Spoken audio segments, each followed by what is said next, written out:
This is Chicago. Doors open on the left at Chicago. Welcome to Chicago.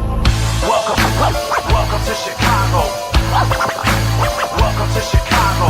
This is Chicago. Doors open on the left at Chicago. Welcome to Chicago. Welcome to Chicago. You're tuned into the TCSF podcast with Big Z in the house. I got Ivan from the Tape Never Lies Network. I'm coming straight to you from the 606 Media Studios, powered by True Chicago Sports Fans. This is episode 282, Shredded Cheese. And if you're a Bears fan, you know what I'm talking about, baby. We're fired up. We're going to dive into everything that makes Chicago great, our Chicago sports teams. Also, remember the 606 Media, your ultimate source for all things Chicago. Don't forget to swing by 606media.com to snag your official podcast t-shirt. We've got for the Love of Sports merchandise line and a bunch of other stuff on there. You can go ahead and pick up this nice little hoodie right here. We got hoodies, shirts, tank tops, all stuff. We got Nike shirt apparel. So go ahead and support your show and your boys. If you're watching on Facebook, YouTube, Twitch, go ahead and smash and subscribe button. And if you're listening on your favorite podcast app, leave us a 5-star review. It means the world to us. And then while you're here, subscribe to the rest of the 606 family and Podskater with myself, Big Z. A bunch of deep diving and fascinating life stories and engaging discussions. You also have No Water on the Weekend with Steven and Sean, a pop culture podcast serving up funny trivia, film, TV, and music, and a bunch of other Chicago-centric happenings. But let's strap it in. It is a victory Monday for the Chicago Bears and the Chicagoland area. And just like Ben Johnson said, fuck the Packers. And let's get into it, bro. The game was amazing. We did a pregame and halftime, and then after halftime, Ivan disappeared. He ended up watching the second half from the car, trying to keep the juju up because they started doing well. Oh yeah. So Ivan, what was your perspective watching it from your phone? Well, quite honestly, it wasn't any different to start than watching it inside. It was just like miserable. But then, things started happening, and I was like, all right, let me just ride it out. Let's see what happens. Let me just stay here. We had, Eddie had came out, and I was like, nope. I was like, nope, just leave me alone. We had to do a wellness check. Right. And I appreciate it. I appreciate it that you guys care about me. Yeah. But yeah, I was like, nope, stay the fuck out of here. And he went back in, and it was like, yeah, he's not leaving. Like I'm not fucking leaving. Like I'm not going anywhere because I just felt the vibe. I felt the vibe change. Mm-hmm. And I don't know, there's so many Bears comebacks that I've had, like the big ones that I remember, like I've disappeared or I've done some type of superstitious shit. So I just wanted to keep that going. I did the same thing when the Bears played the Packers last, when they came back. I did the same thing. You guys just didn't notice it. We noticed. As often. We noticed, but I'm not bothering you. Right. When I go out, I did the same thing during the Cubs World Series. I showed up to a bar where all my friends were at. All of a sudden, game started going south. I'm like, see y'all later. I'm leaving. And we ended up winning the World Series. So for the World Series for us, I sat in the same exact spot. Had the same exact shirt on, the same exact meal. Yeah, superstitious. Did not move. There wasn't no one talking to me. I'm locked in. Do not fucking talk to me. You should have seen me during the Hawks run, like the 13 run. 15 I was here, but the 13 run, the Boston, the Stanley Cup, that Boston final. Yeah. I was living in Washington. I go to this bar outside of base when I was in the Navy, and I would not move. I don't care if I had to piss. I'm waiting for the end of the period, and then I'll go fucking move. And I wouldn't move from my spot for the entire period. Commercial, don't give a shit. Smoke, don't give a shit. I'll wait. Like it's just what I did. Yeah, for that run, we were at this bar that's no longer there. It's called the Owl over there, like it's like, what is it? I don't know what that is. That still West Loop? I don't even know. It's right by the Target over there by. They start renaming things, like they're starting to. Yeah. It's empty now. It's empty now. But like I literally sat at the same exact stool for all the games, and then I didn't even notice that Channel 5 had set up a camera. It was just there, and we're like, oh, they're gonna probably do a post game or something, interview people. No, dude, that thing was running the entire time. So I was all over Channel 5 screaming and hugging people. Yeah. Again, we're very superstitious when it comes to our Chicago teams. We love our Chicago teams, and the Bears have advanced to the NFC division round after a 31-27 comeback on the Green Bay Packers. We trailed 21-6 at one point, which was a half. One of the biggest collapses besides the Super Bowl. And guess what? The same coaches were on that team in Atlanta. We had a couple players on each side that are on the Bears now on offense and defense. So Ben Johnson showed them that game and said anything is possible. So I'm so ecstatic. Like I'm walking on clouds today at work. I'm like, nothing's gonna bother me. Nothing's gonna bother me. I still haven't like fully grasped that, like what just happened, what happened on Saturday night. Like Mhm. even today when I'm getting asked, like people are, oh, your game, and I'm trying to talk about it. I'm just like, what do you say to that? Like the Bears still have their flaws, but it's almost as if like the adjustments and the corrections and this belief and this will and this team can overcome that. And it's just like, what does this team look like if they're firing on all cylinders? Like what does it look like when we're running a clean first half? Yes, this is year one. This is year one. And if the defense could show the energy that they did in that second half, we didn't get a turnover and we won the game, guys. We didn't get a turnover, and the Bears held them to less than a yard rushing in the second half. Mm-hmm. I mean, there was something different about that the Bears defense, the physicality. We even talked about Dennis Allen dialing up the blitz more. He started sending, more and more blitzes and trying to cause some pressure. But I just thought the physicality and the effort changed completely that second half. I don't know what they said, but it changed big time. I mean, this team has been a team of adjustments, second half adjustments specifically. But like I said, imagine year 2 or year 3 of Ben Johnson and Caleb, and now we got a defense that can complement them. Look out, everyone. Look out the NFC North, look out the NFC entirety, look out NFL, because we have a lot of flaws right now, and we're still showing the will to win, the way of finding different ways to win, whether it's takeaways, last minute comebacks, whatever it is. At the end of the day, Caleb locks in the second half, specifically in the fourth quarter, locks in and says, boys, let's do this. I got you. Just make sure you're open. You know what? I got a little thing because this was on the radio today, and it came up on my feed, and I gotta address this because people were upset that Ben Johnson on the field said "fuck the Packers." Then in the locker room, he said "fuck the Packers." He is all about the rivalry. He is talking like he's one of us. So let me play this from ESPN Chicago, Waddle and Sylvie. This is Sylvie talking about people commenting on Ben Johnson. Did call Ben Johnson classless, or said it was a classless move. You know how I feel about Swirsky. I've had him blocked. Couple of Chuck Swirsky. I got to tell people don't realize what a bad dude he is. When Matt bad dude he is, and they parted company. Chuck Swirsky was the first guy to call the bosses, telling them, "You can get rid of Yurko. You can get rid of Harry. No one will do a better job at that show than me." He has called this station before when we used to put Bill Winnington on, and he used to complain about us to our bosses that we were putting Winnington on, who was a former NBA champion, over him, and that we need to put him on the station.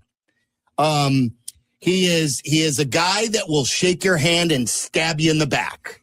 He is one of the worst people out there.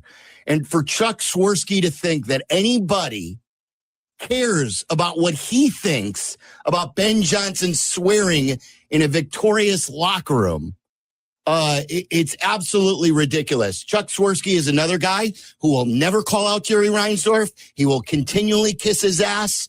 He'd rather lose 60 games a year as the announcer of the Bulls than care about what Ben Johnson is doing with a win.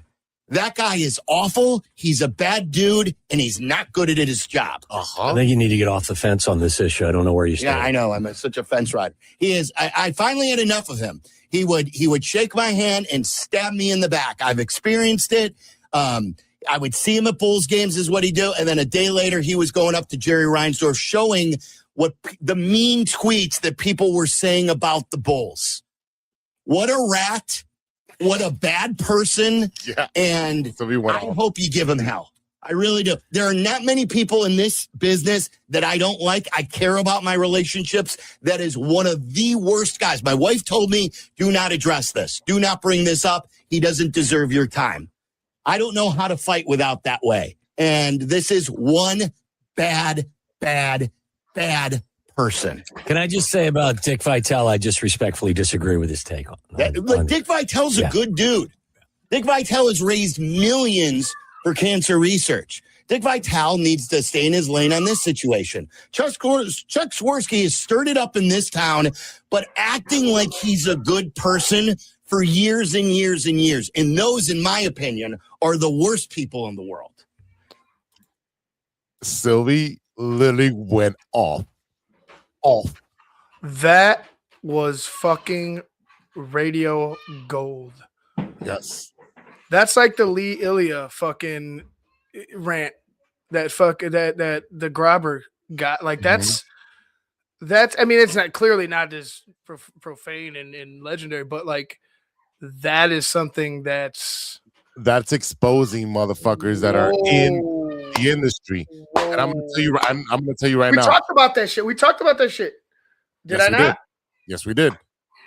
And I'm gonna tell you right now, firsthand, with Chuck Swirsky, I have reached out multiple times over multiple years, different times of the year, before the Bull season, when they're on break for the halftime, for the All-Star break. All these times I've reached out. He's like, yeah, I'll do it, and then cancels. Oh, I had to go to church. Oh, I had this. Oh, I had that. I know we're not the biggest show. But we've had some pretty big guests that have blessed us with their time. Okay? But if you're not going to do something, don't commit. Don't commit and then leave me hanging. What he's talking about is something deeper. Like, right. Like But that's like He's trying to get them fired, right? And they're the longest fucking running show. Mm-hmm. They're the longest running count. They're about to get 4 hours. You know, they're about to start a new time. They're about to like that's wow. So it started with the whole Dick Vitale because I saw his tweet and I was like, Dick, just stick to basketball. Like I respect everything that you do, but stick to basketball. But for him to say that instead of being like, yeah, go Bears, and bro, who cares if you swear? Yeah, that's the thing. That's one of the biggest nothing burgers of the week. I was pumped. I was like, this is exactly what we fucking need in a head coach.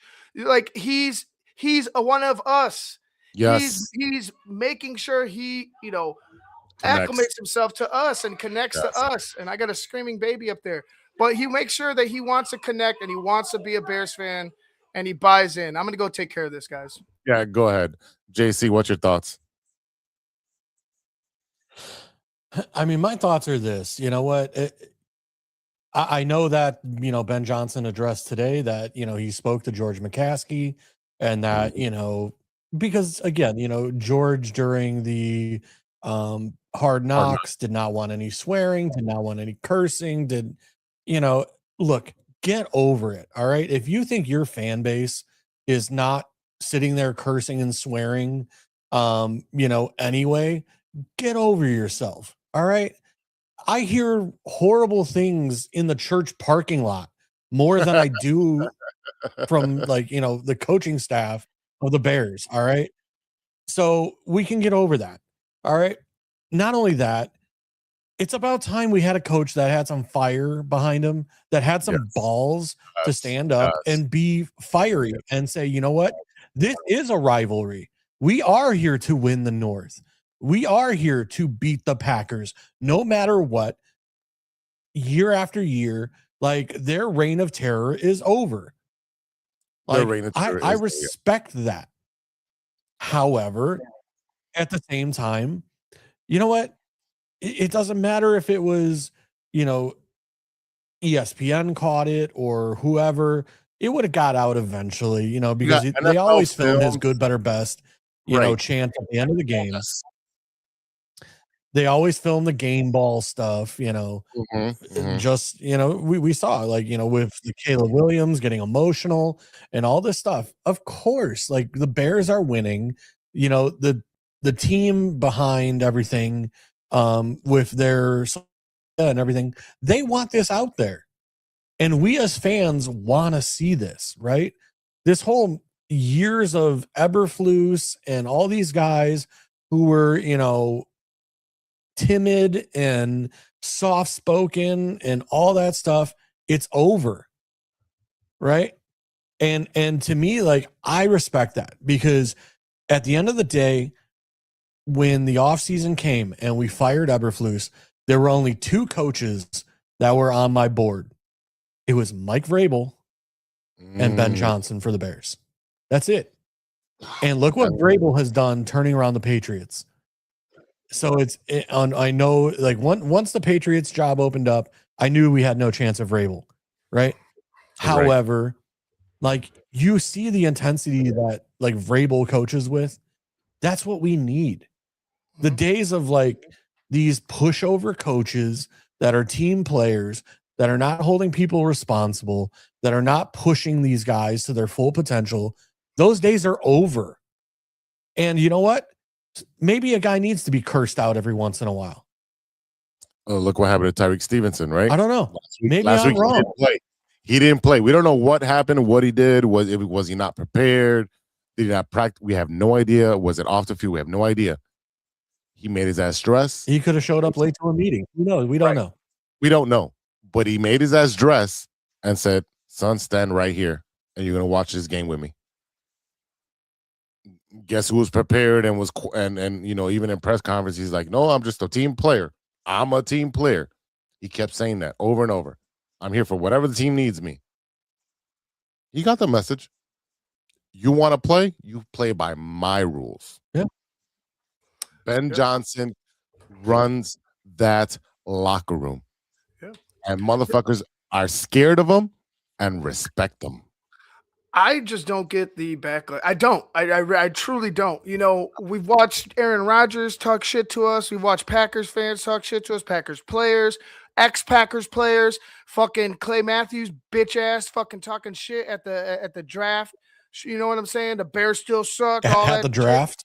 Yeah, at the draft and shit. Yeah, I remember. We remember all this shit. We remember everything. Yeah, we remember it all. The Bears still suck. You guys can't you can't do it. Oh, they're the same old Bears. Yeah, we remember all that fucking shit. Oh no, we got receipts. We got receipts for all that. So to me, if a Bears coach wants to buy in and he's gonna buy in with us, yeah, fuck the Packers. Fuck them. Yeah. Remember when we drafted Loveland? Their radio was like, "What the hell are they doing? What a horrible fucking draft pick." I was even mad, but I'm fuck that. Loveland's the man. Yeah. Oh, Caleb paints his nails. He can't. I'm gonna hit a little something for you guys. Can't hear it. I'm gonna go ahead and hit something for you guys. Oh. Packers suck. Yeah. I'm gonna tell you right now, I'm sick of it. All the bashing that we got. I fucking own you. Double check. They weren't crying then. They weren't crying then when Aaron Rodgers was doing that. I fucking own Chicago. Double check. Well, guess what? There's a new fucking daddy in town. Mm-hmm. You're gonna go to your room and do your fucking homework, or I'm gonna beat your ass. That's what Ben Johnson's doing now. That's what Ben Johnson's doing now. End of fucking story. This coach is Chicago. If he grows a mustache, forget it. It's over. And if people are worried, like wondering, like, oh, what's this beef? Like, you remember, it's that Michael effect. This is Michael created beefs in his head. This is that type of mentality. This is that mentality where it's like, man, fuck these guys. They're against us. They're not on our team. Well, fuck them. Like That's everything we want. That's what Chicago wants. I know that. Anybody Yes. who's crying about it is either like outside Chicago or doesn't have anything to do with the Bears or is a fucking Packers fan. So I really don't give a fuck what they have to say. Fuck the Packers. Fuck them. And if you have any problem with that too, well then fuck you too. All right. I'm going full Tupac on this shit. All right. Oh man, it was what a fucking game. What a fucking game. Caleb throws for 361, 24 for 48, 2 touchdowns, 2 NOs. DeAndre Swift, 13 carries, 54 yards. Monangai, 8 for 27. We need to run the ball more. We need to run the ball. I know we were behind. That's the biggest reason we didn't run the ball. I thought they stuck with it enough, even behind, like where it wasn't like you were just one dimensional and those safeties were creeping up on you. You know what I'm saying? Yeah. They mixed it in, but what I wanted to get that is stop putting DJ Moore in the fucking backfield. They know that's a running play. Stop getting fucking cute. You have 2 great running backs that can punch motherfuckers in the face. Yeah, for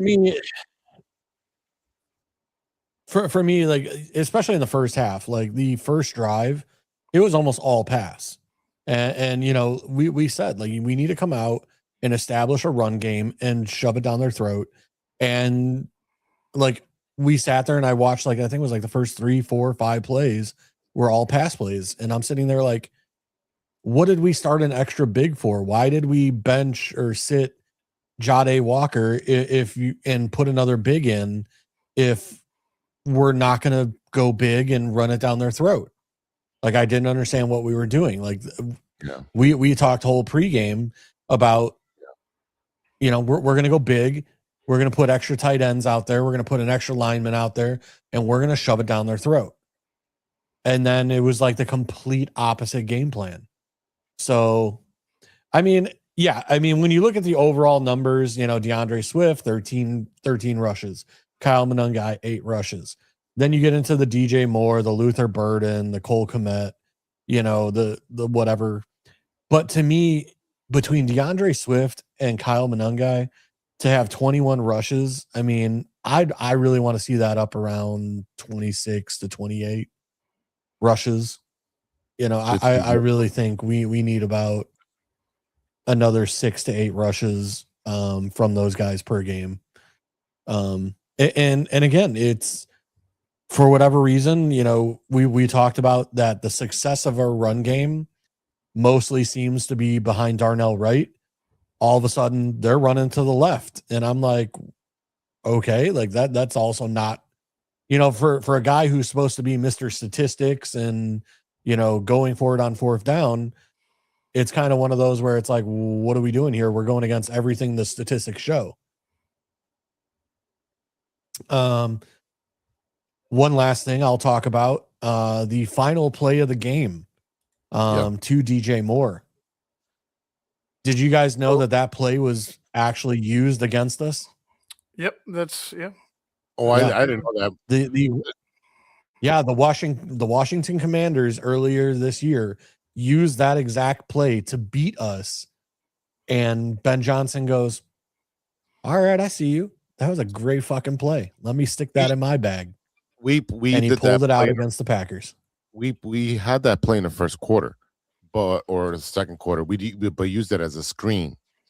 So what happened? They used many variations of that screenplay. Yes. However, but again, when we faced the Washington Commanders earlier this year, they ran that exact play to beat us. And again, Ben Johnson said, I like that play. Let me stick that in my bag of tricks and let me hold on to it for a while. What ended up happening, because we used it twice as a screenplay, is that the safety tried to cheat and left DJ Moore wide open. Boom. There you go. Touchdown. Yeah. Thank you very much. It's beautifully designed, because even Darnell Wright, who is your right tackle, lined up at left tackle for that play to quote unquote go out and block for this play. Yep. Right. So even by design, you're moving your right tackle, and then they stuck a tight end as your right tackle for that play. So kudos to the tight end to hold his block to make that play happen. Kudos on Darnell Wright selling the screenplay to Luther Burden and DJ Moore just scorching his guy. Beautifully, absolute beautiful design play. And again, the Commanders used it against us earlier in the season, and Ben said, I fucking like it. Like, that was amazing, and I'm going to stick that in my bag. You also had Ozzie Trapillo injured on that play before that, and he hopped his ass off the field so we wouldn't burn a timeout. Trapillo is done for the season with a patellar injury. That's huge. That is huge because now you got the Canadian Eagle stepping in from him. And also TJ Edwards is also done for the year with a fractured fibula during the game. We saw that on screen and we knew that was a broken leg as soon as we saw it because you couldn't stand on it afterwards. Mhm. Yeah, it was. Yeah, I didn't know if it was ankle. But, Yeah, you I know, thought although Cam Scadaboo, you know, it looked like his ankle. It did look like his ankle, but it's the fibula. It's right. bone that connects to it. So we don't know exactly where the break is, but that is huge. Hopefully we can get Amin Albambinga back next week to fill in for TJ. That'll be huge. CJ Gardner can be a depth guy next week if he's back from concussion. And then hopefully we're probably going to run mostly small or big nickel against the Rams anyway in their pass attack. So having CJ Gardner Johnson back would be fantastic if that's possible. Guys, we got to talk about it. Kyler Gordon, he did not look very good this week. No, part of it I feel go ahead. What you said? I agree, but I mean, he was getting scorched, Yeah, and they were going after him. Yeah, and I wanted him to be the fucking player that he had to step up. I mean, there was one or two plays. Like there was one play where he ran the route pretty well, almost got the pick. But like you said, it was just you could tell he wasn't up to speed. I feel like it's you need more reps. You've been out for a long time. It was not a great performance. No. By the stats, total yards, the Bears win that 445 to 421. Passing yards, we win that 352 to 322. Rushing yards, we lost that 99 to 93. Yards per play, we had 5.8, they had 6.0. First downs, 24 for us, 21 for them. Third down conversions, 10 for 19, 6 for 15 for them. So that second half where we shut them down really messed them up. Fourth down conversions, Ben was super aggressive, and we saw him mouth it last week where he said, I should have fucking went for it. He was going for every fourth down, just about. 2 for 6. They went 3 for 3. Total plays, 77 to their 70. Both teams allowed 1 sack. We did not punt the entire game. They punted 4 times. Penalties, only 2 for 5 yards on our side. We didn't lose any fumbles. We did throw 2 interceptions. Time of possession, 32 to 27. So the things we talked in the pregame, which was time of possession, being able to run the ball and converting on third down is what the big takeaways were. And they showed out. That second half was huge, putting up 28 points to their 6 after giving up 21 in the first half and us only putting up 3. So a complete flip of a game. Next week, guys, we're playing LA, the Rams, one a prolific offense, but they struggled. They had to come back against the Carolina Panthers. They lost to the Carolina Panthers in the regular season. But now they're going to come to the frozen tundra, which is going to be Chicago, Soldier Field. It's supposed to be like 8 to 10 or 8 or 18 degrees or whatever it might be. It's going to be cold, snowy. Stafford does not do well in cold weather. He played in a dome. Yeah, I just play the game. Don't even worry about all that. Just play the game. I hope it does affect them, and I believe it will affect Rams team. But just play the game. I mean, I know due to Stafford's age, maybe you would say he doesn't play well in the cold. But I mean, you got to figure he played in Detroit for how many years? So he played in Green Bay weather and Bear weather for a very long time for his career. So I wouldn't put it past Stafford. Going back to it, Green Bay only 9 yards. 9 yards in the second half. Kudos to the defense. absolutely, I swear to God, the Bears team just likes to make me look horrible and stupid, because at halftime, you guys literally looked at me and said, Jason, how do we stop Green Bay? And what did I say? I think I said something to the effect of, guys, I don't think we can. Mhm. Earlier in the season, I said, I don't know that Manung guy's that tough a runner. Like, he's a little bit on the small side. Guys, I think the Bears just love making me look horrible. Maybe. I think I'll take it every time. If it guarantees a win for us, man. Maybe I am the bulletin board material that they need to, go out there and perform. I don't know.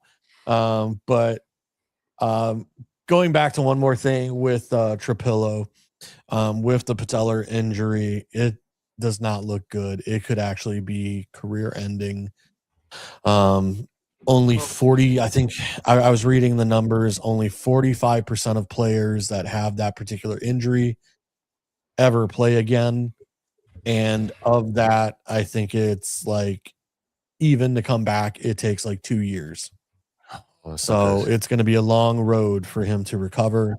And that's not good for us. Obviously Braxton Jones is back practicing, and Theo, I hope to God Theo gets the start, with Braxton being a backup.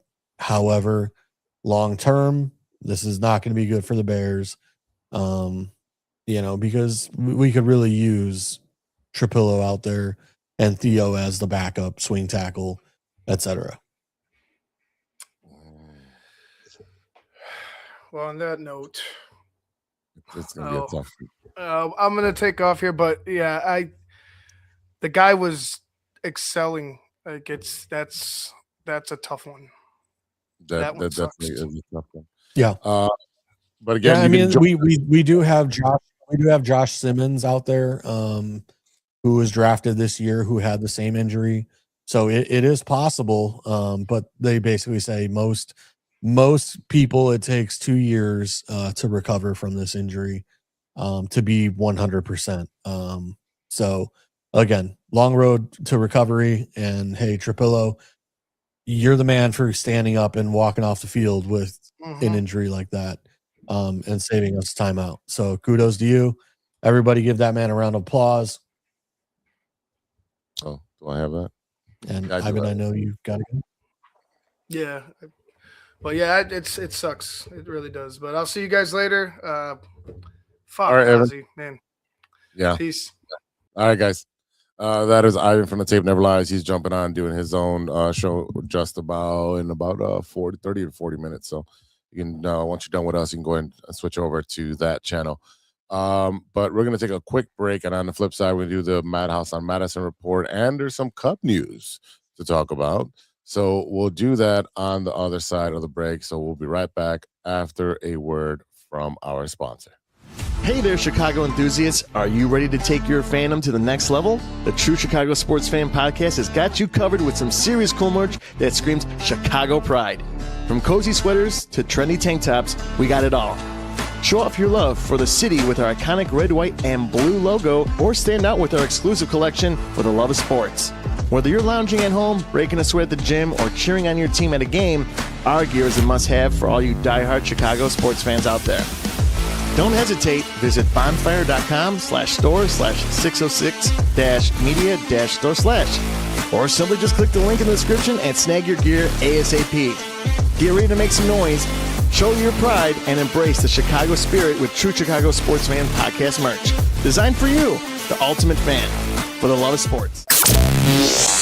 Hey guys, it's Steven. And this is Sean, and you are listening to True Chicago Sports Fans. Don't forget to listen to No War on the Weekend. New episodes on Monday. You can find us anywhere you listen to podcasts. Yeah, so we're going to go do a couple of shots. So let's kick it back over to Big Z.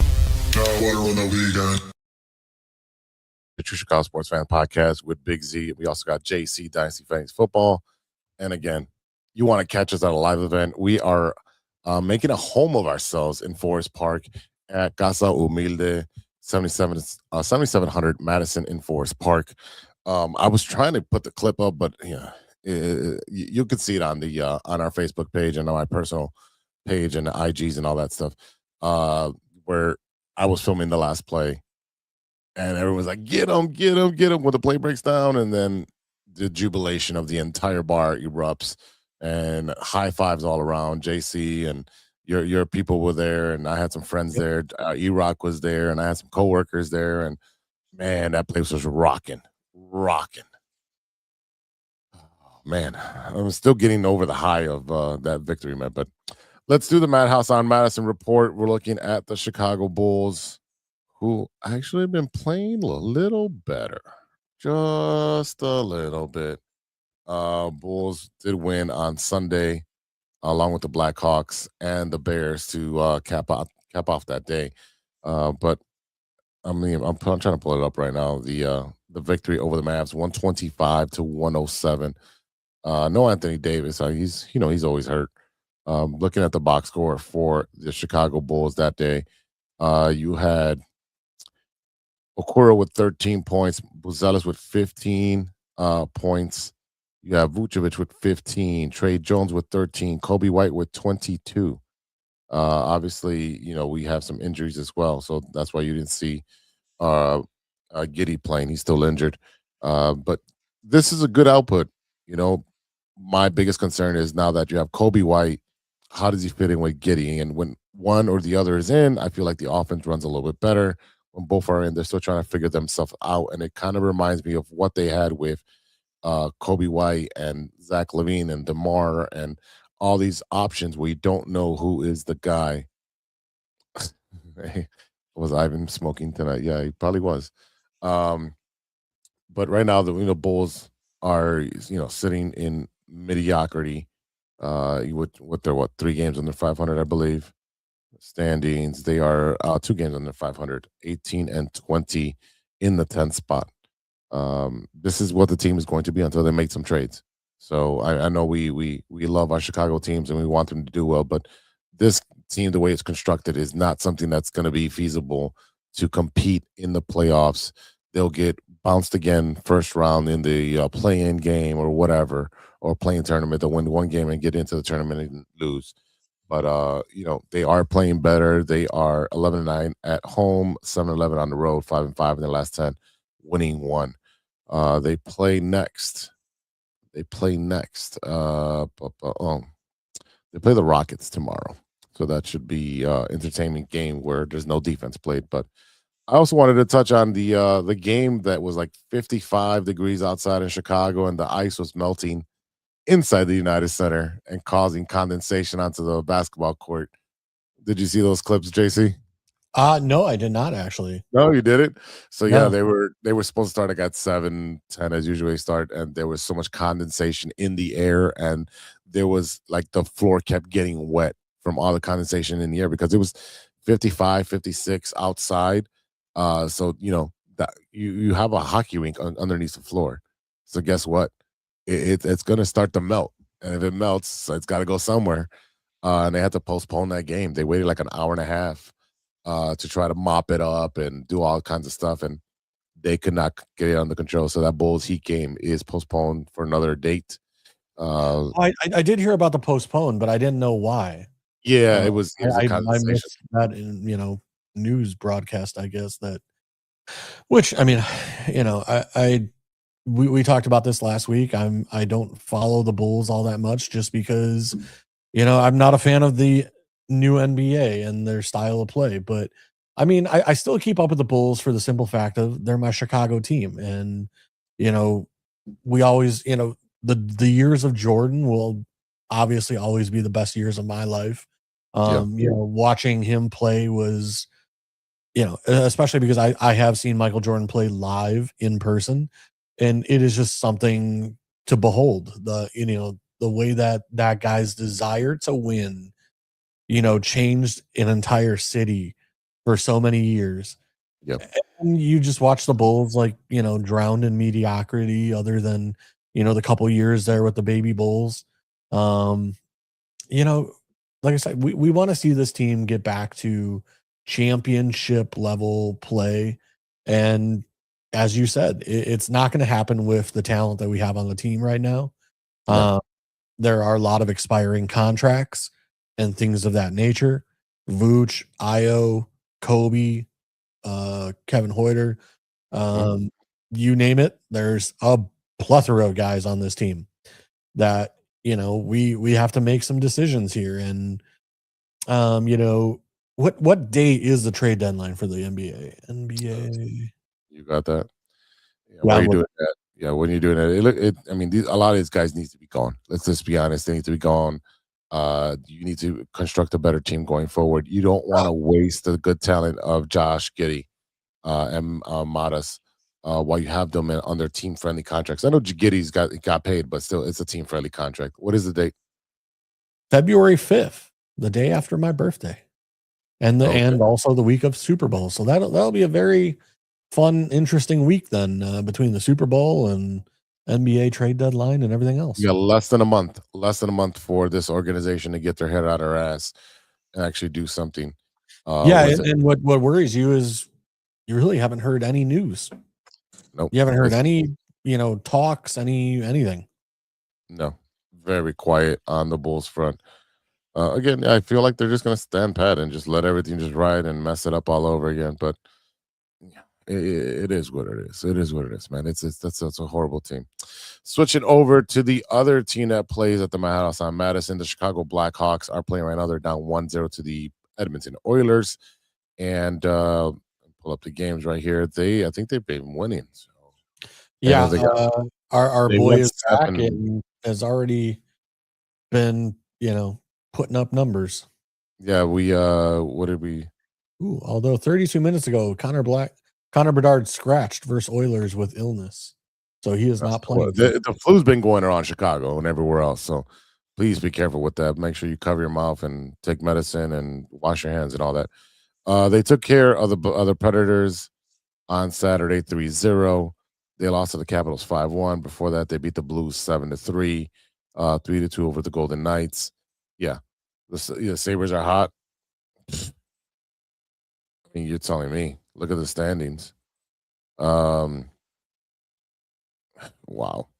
So the Blackhawks right now have their 3 teams above and the bottom. So the Jets, the Blues are underneath them at the moment because we've won some games and the Blues have lost 3 straight. So, yeah, man. It's again. This is the team. It's fun to watch. We know what they are. They're a developing team. They're drafting very well. The salary cap is hard to buy free agents.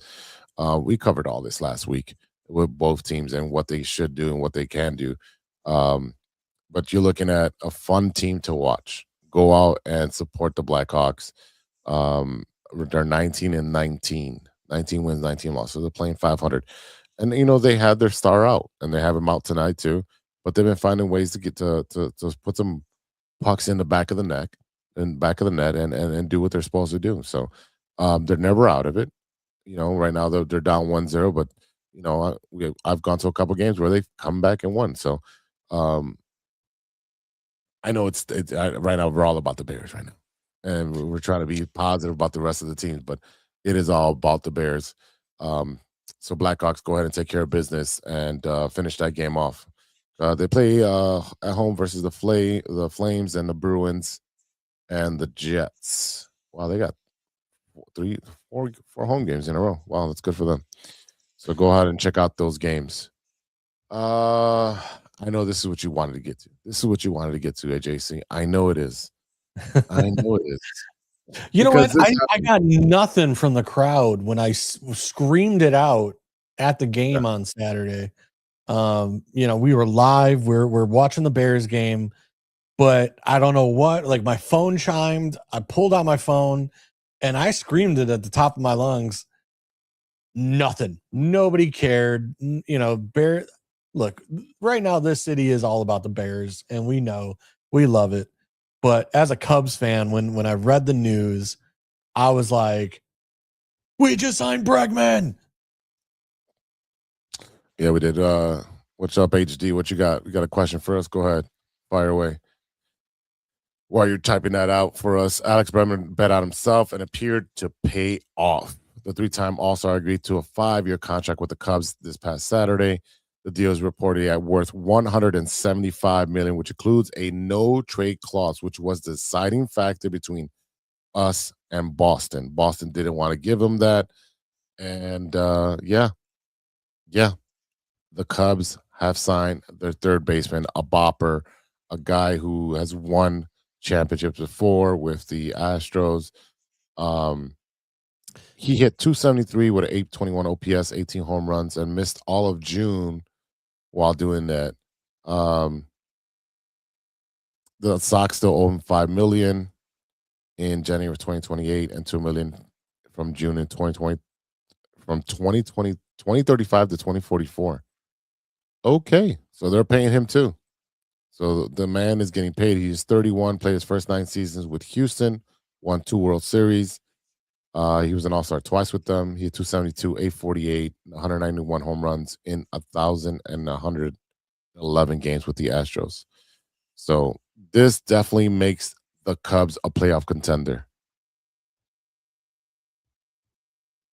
Yeah, I mean, here's my thing, right? So now this makes me interested. Like, does Shaw become expendable? Like, do we keep him as No, Sean's going to bounce around. He's going to be your super utility guy bouncing out between third and outfield. With that cheap of a contract, you're not going to get rid of that type of talent at that cost. Right. Horner might be the guy out. Yeah, I mean, because again, it's one of those where like, okay, does Shaw end up in a trade package for somebody?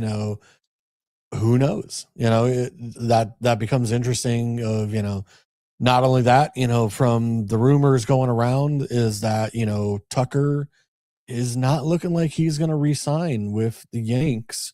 So that's still possible out there. That It's not possible because the Cubs are at the threshold before they get taxed.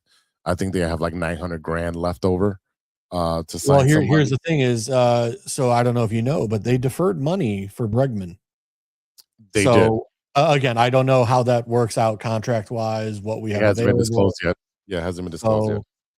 So it's one of those. There might be some room available to sign someone else, like the Dodgers have been doing, based on the deferred money. So we'll see. Who knows? But it's one of those where if we could still get a right fielder, I you don't like Seiya? Seiya's he's kind of a liability defensively, in my opinion. You also have Ballesteros that looks like he's going to be playing, DH. So it's like you really don't have that much room to wiggle with without making a trade. Again, Nico Horner would probably be the odd man out at the moment if they were going to trade someone because of his contract. I think he makes like $14 million or something like that off the top of my head. Let me read these comments really quick. What would you do? I don't think Shaw's going to be a catcher. No, Shaw's definitely a catcher. All right, we got a question here. What would you do if the World Heartlands supply hot dogs? I'd put ketchup on them. This guy would put ketchup on him. Jesus Christ. I'd pass them out to everybody so no one would be hungry. If the Bears win the Super Bowl, maybe we'll find out from the Wiener Circle. Well, yeah, they're gonna have to, Israel wants to pay him $200 million because he's worth it. Well, it's not your money, and they didn't have that money, so they can't pay him that. Shaw's not gonna be the catcher. No, it's not. He said Tucker turned Toronto offer. I don't. Again, we shall see what happens with that saga because I know the Yankees are trying to get Bellinger and Tucker. Rizzo is retired, sir. Like I said, if we could pull off Tucker, even because everything that I've heard so far is that basically it sounds like where he wants long-term deal. Everything I'm hearing is that people are going to offer him only about 3 years, somewhere in there. So look, if the Cubs can offer him a deal, say 3 years with an out after years 1 and 2, let him hit free agency again, where because we're going to hit, I think it's this year, and then we go into arbitration or lockout anyway, right? Yeah. So look, even if we sign him to a 3-year deal and he has an opt-out clause and he decides to exercise that next year, I'm okay with that because Give we're him gonna a be locked in. 3-year and an opt out after every year. You Yeah. want to leave, bro? Go ahead. Go get paid. But right now, we're trying to have a winning culture and a winning team on the Chicago Cubs at Wrigley Field. Nico Horner is 11.6 million. So that probably be the odd man out if they need to get rid of some salary. I don't think you. In my opinion, I mean, there's other people that I'd be looking at to cut salaries before I'd do it to Horner. I mean, you just signed a Thibaut. Carson Kelly's not going anywhere. Colin Ray, not going anywhere. Justin Seal's not going anywhere. Phil Malton, you just signed him. Matthew But like Boyd. to me, like guys like Ian Happ and Saya Suzuki are getting paid way more, and I'd much rather clear their contract than Horner. Ian Happ at That's just my personal 20.3 opinion. and Sayers at 17. I get that. Definitely. Like I mean, Saya's bat is okay, and like I said, having him play DH is whatever. What But happens to to Gold me, Glover? if I'm paying you $17 million and all you do is hit, like I'm paying you too much money. That's just my personal opinion. Ian Happ, like I said, I mean he's a good player, but Horner's a Gold Glove. Yep. You're telling me a guy who's costing you $11 million and is a Gold Glover, you're gonna trade him before Happ? It could be I Happ. would. It could be Happ. It could be Horner. It just depends what the market is looking for. Is the market? I mean, the outfield market isn't heating up. Kyle Tucker's still there. You still have a bunch of outfielders there. So is there a market for him? Probably not at the moment.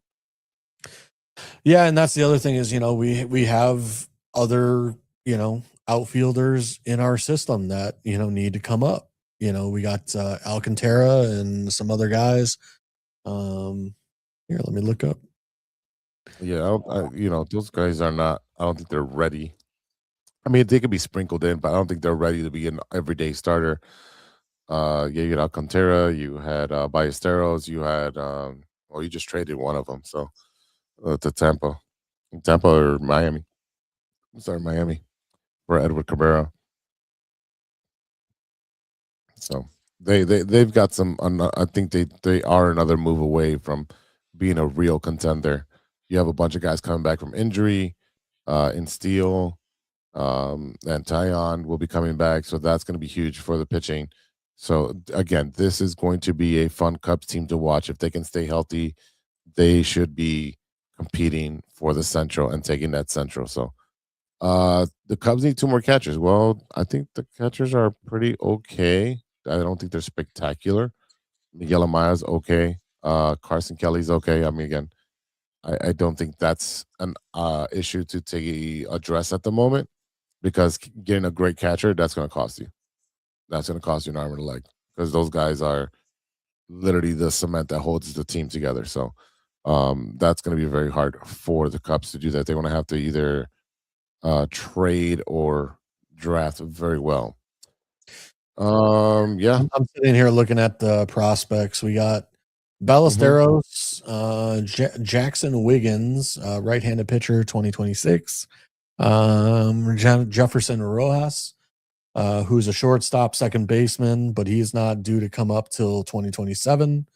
Kevin Alcantara, 2026. Ethan Conrad, who is an outfielder, 2028. So, I mean, our prospects, with giving away Owen Casey, not a whole lot out there in the way of, outfielders or whatever that should be in the next couple of years. We're 2028, 20.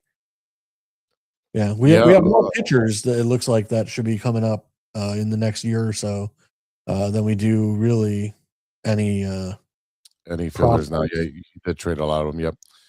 Israel, I would give away Luis Robert because it's $20 million contract and they can't afford that. So I think he's great on the field. He just can't stay healthy. Will his bat resuscitate this year? We shall see. I'm not holding my breath. Wait, I'm sorry. Who needs a center fielder? I don't know. Certainly not the Cubs with Pete Crow Armstrong out there. Hey, Exactly. I mean, can you imagine if you had? I mean, if Robert can stay healthy and play outfield between having both of those guys on the outfield, nothing's getting dropped. Nothing's getting dropped. Those two guys have wheels. Not that I want it to happen. Relax. I'm not saying that's going to happen. Like I said, I'd rather bring up Kevin Alcantara, see what he's got. But I mean, look, if we could re-sign Tucker, put him back out in right field, I mean, that would be gangbusters for us in that respect. And then you could obviously, bring up Alcantara as more of a get day off kind of, Yeah, your fourth outfielder. Yep. But yeah, I mean, I when the Casey thing went down, I was kind of like, I don't know, like, I was kind of torn because, we saw him for a few games last year. He did okay. I mean, I thought he was playing pretty well defensively.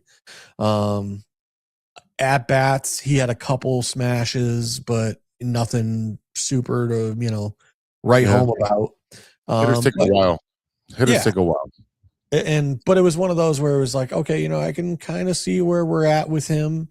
But like I said, I mean, the fact that we traded him away, I think that really tells me like the Cubs aren't done yet. Somewhere, somehow, we're gonna still get a right fielder, to come in and play for us. Because I don't see Saya being the guy for the right field. I really think that he might be your DH and Matt Shaw might play right.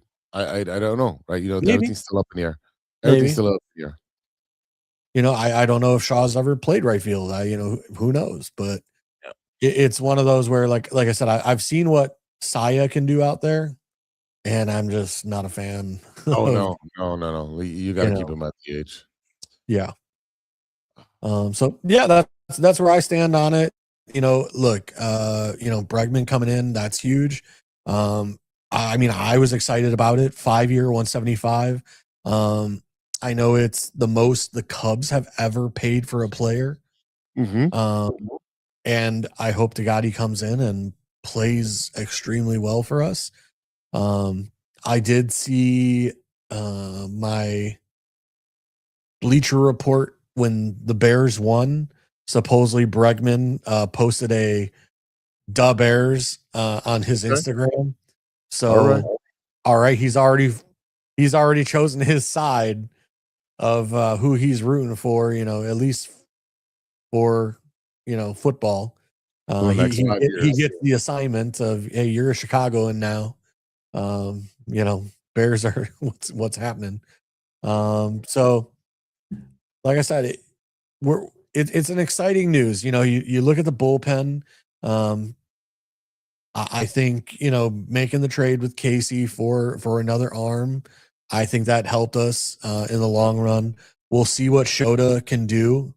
Shota, last year by the end of the year, kind of was tired out and fallen off, but he was our workhorse.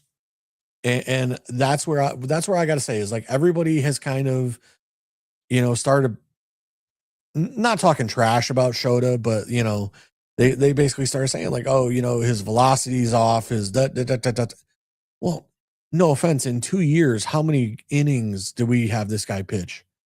How many balls has he thrown?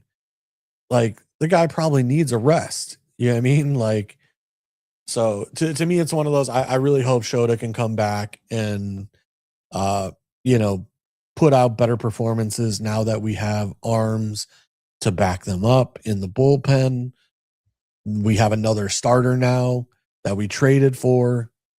Like I said, everything for the Cubs is looking upwards, except for, I guess, right field. And we'll see where that goes. I'm still holding out hope that maybe we can put something together and entice Tucker to come back, even if it's on a 3-year without opt-outs, and say, hey, even if we defer, maybe say half his salary for the first year. You know what I mean? Where we still fall under that tax, but we'll pay it later. I would say trade for Luis Robert, put him in the right, and we'll pay 70 to 80% of his contract. You just give us some prospects, some lower level prospects, some A-ball guys. All right. What's his salary? Win-win. What It's $20 million for 1 year. 20 mil? You're gonna pay 80%. So we're paying 16. So we'd have to pay him 4. Yep. What were his stats? He was always hurt. I'm trying to look up his stat. Because that's the thing, right? I mean, yeah, 4 million would be great, but I mean, if all right, 2025, he had 52 runs, 85 hits, 14 home runs, 53 RBIs. He had a .223 average. Yeah, but how many games did he play? He was I hurt. mean, it's not showing me games; it's showing me at bats. From what I'm games looking played, at. 110. He played 110 games, 382 at bats. Yeah. Average 223 again. But he did have a resurgence towards the end of the season before he pulled his hamstring, and then they just shut him down. So he was batting over 300 in the last month that he was playing before he got hurt. So again, if they fixed his swing, it's you're buying low for a 1 year guy who can play the outfield. And do you need him more than 110 games? No, you don't. No, you don't. Yeah, no, because I mean, Saya can fill in and play, but it's one of those I don't necessarily want Saya out there all the time. No, you want if he plays every 5th game, fine. But it's one of those where it's like you don't want Saya out there all the time. Yeah, I mean, I'm not against it if you're willing to pay the 80%. He needs to be with a winning organization. He needs to be with an organization that's strict on how they do things. And I mean, the White Sox have turned the corner and have been able to do that and drafting very well and signing veterans and then flipping them and signing more veterans.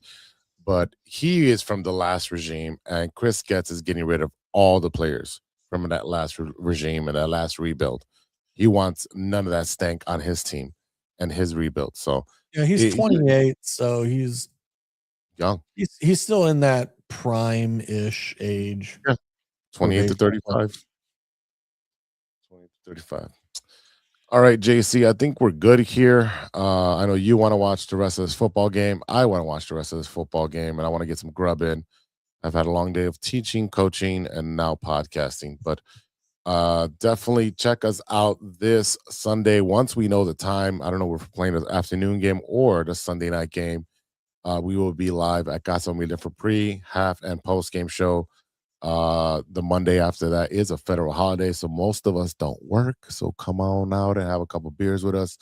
Great food specials as well: smash burgers, pozole, wings, nachos. The stick nachos are great. That's my favorite right now. But definitely check us out at Casa Humilde, 7700 Madison in Forest Park. We will be there. The boys will be there. I'm trying to get Big Steve to show up as well. He was supposed to show up last week and didn't show up, so I got a bone to pick with that. And he's got big bones. Well, I can't speak for Big Steve, but my guess is, Urlacher, Hester, some of those guys were at the game. I know usually Steve does like the pregame for Fox, stuff like that.